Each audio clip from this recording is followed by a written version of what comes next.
बिस्मिल्लाहिर्रहमानिर्रहीम। Sir case one में हमने रिवैल्यूएशन में देखा था कि जब आप एसेट को रिवैल्यू करते हो अपवर्ड तो रिवैल्यूएशन सरप्लस एक गेन है जो डायरेक्ट रिजर्व में रिकॉर्ड होता है, ठीक है, और उससे रिलेटेड डेफर्ड टैक्स भी रिजर्व में जाके रिकॉर्ड होता है। लेकिन जब आप उसको बेचते हो एसेट को तो आपको डेफर्ड टैक्स लायबिलिटी रिवर्स करनी पड़ती है पीएनएल से। तो केस वन में हमने देखा था कि अपवर्ड रिवैल्यूएशन और अपवर्ड रिवैल्यूएशन में रिवैल्यूएशन सरप्लस से डेफर्ड टैक्स का बनना और डिस्पोजल पे डेफर्ड टैक्स का रिवर्स होना पीएनएल के थ्रू। अब हम देख रहे हैं सर रिवैल्यूएशन का सेकंड केस। अज्यूम करें सर मेरे पास एक एसेट है जिसकी कैरिंग अमाउंट से 1 लाख रुपए, ठीक है जी, और मेरे पास सर इसकी फेयर वैल्यू से 1.5 लाख है। सिर्फ रिकॉर्ड के पर्पस के लिए इसकी टैक्स बेस भी 1 लाख रुपए है, ठीक है जी। अब बताएं सर मैं इसको रिवैल्यू करने जा रहा हूं तो मैं सबसे पहले जो एंट्री पास करूंगा रिवैल्यूएशन की, मैं एंट्री पास करूंगा सर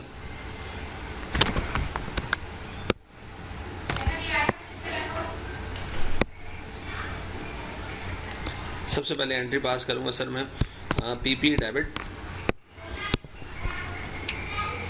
हो गया भाई?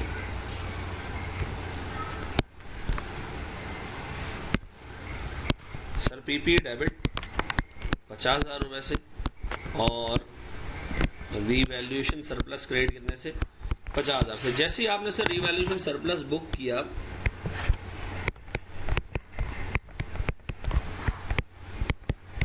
आपको सर फौरन जरूरत पड़ी डेफर्ड टैक्स लायबिलिटी की, तो आपने सर रिवैल्यूएशन सरप्लस को डेबिट किया, deferred tax expense revalue surplus में आपने चार्ज कर दिया 20,000 का, और साथ ही आपने क्रेडिट कर दी डेफर्ड टैक्स लायबिलिटी कितने से 20,000 रुपए से, ठीक है। देखो बेटा ये सैनिटाइजर मुंह में ना डाल दे। देखो जैनब ये सैनिटाइजर मुंह में डाल दिया, पकड़ो उसको। डेफर्ड टैक्स लायबिलिटी मैंने बुक कर ली 20,000 रुपए से, डन। मेरे पास एक डेफर्ड टैक्स लायबिलिटी का भी अकाउंट खुल गया। अब इसमें आ गया सर मेरे पास रिवैल्यूएशन सरप्लस से 20,000 रुपए, डन। अब देखिए सर मैं यहाँ पर जो केस ले रहा हूँ ना, केस सेकंड, मैं अज्यूम कर रहा हूँ सर थोड़े टाइम में जमीन है, नॉन डेप्रिशिएबल एसेट है, ठीक है जी। ये थोड़े टाइम बाद ना अल्हम्दुलिल्लाह डाउनवर्ड रिवैल्यू हुआ। अब डाउनवर्ड रिवैल्यू हुआ तो सर डाउनवर्ड रिवैल्यूएशन पीएनएल को हिट नहीं करती। डाउनवर्ड रिवैल्यूएशन किसको हिट करती है सर? रिवैल्यूएशन सरप्लस को, अप टू द पॉइंट कि जितनी रिवैल्यूएशन सरप्लस है वो रिवर्स हो जाए। तो मैंने सर इसको डाउनवर्ड रिवैल्यू किया। अज्यूम करें कि 1,30,000 पे आ गया, तो बताओ मैंने क्या किया, ये से 1,22,000 पे आ गया, तो रिवैल्यूएशन सरप्लस डेबिट कितने से 1,22,000 पे आया तो मैं इसको 28,000 से रिवर्स करूं। फेयर वैल्यू मैं इधर अज्यूम कर रहा हूं 1,22,000, ठीक है।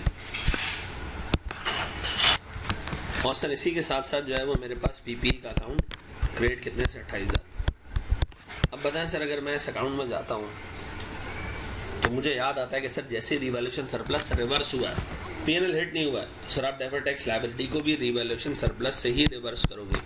कितना जनाब 28,000 पे कितनी डेफर्ड टैक्स लायबिलिटी बनती है जो रिवर्स होने जा रही है सर 40% के हिसाब से। सर कितने?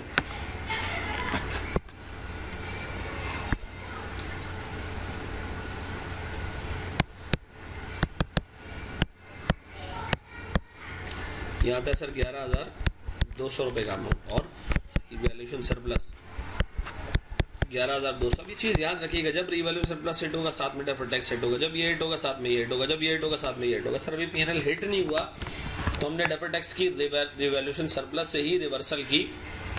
अब बताओ मैं क्या करूं, मैं इधर करूं सर मेरे पास पीपी रिवर्स हुआ है कितने से 28,000 से। अब बताएं सर मेरे पास डेफर्ड टैक्स लायबिलिटी भी रिवर्स हुई है 11,200 से। इधर मेरे पास sir deferred tax liability reverse होके कितनी रह गई है, नेट कितना रह गया सर रिवैल्यूएशन सरप्लस 22,000, और इस 22,000 पे 40% लगाएं तो 8,800 बनते हैं। सर आप चेक करेंगे आपको रिवैल्यूएशन डेफर्ड टैक्स लायबिलिटी में भी 8,800 का ही बैलेंस नजर आएगा, डन। अब अज्यूम करें कि सर ये एसेट जाके पहुंचा दोबारा से 1 लाख पे, मतलब पूरा रिवैल्यूएशन सरप्लस खत्म। फिर क्या करूं मैं, revaluation surplus debit gross amount कितने 22,000। अब एक चर्सी बैठ के ये सोच रहा होगा 22 तो है ही नहीं इसके अंदर तो इतना अमाउंट ही नहीं बचा हुआ।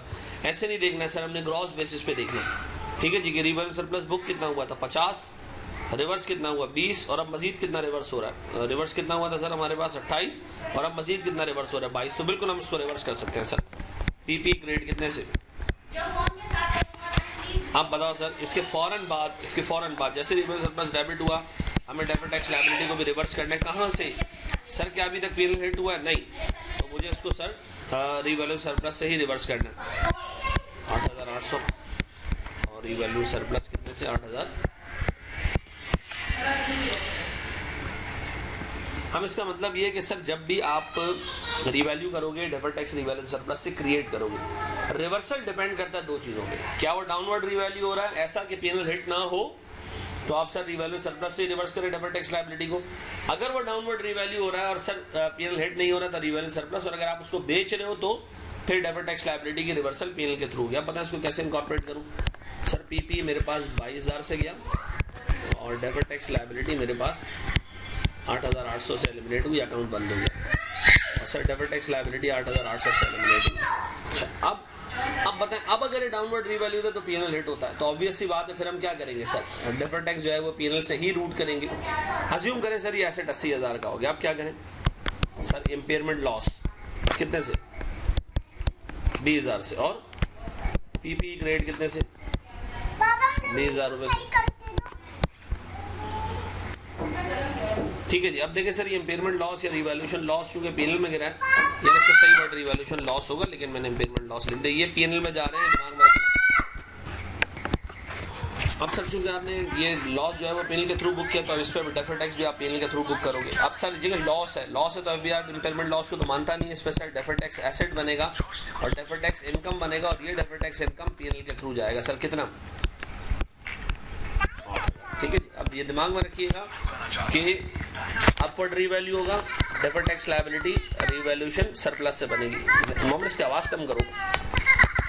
डाउनवर्ड रीवैल्यू होगा आप सर डेफर्ड टैक्स लायबिलिटी को रिवैल्यूएशन सरप्लस से ही रिवर्स करोगे और अगर सर पीएनएल हिट होगा इसमें तो फिर आप deferred tax asset sir PNL के थ्रू क्रिएट करोगे। ठीक है जी, थैंक यू।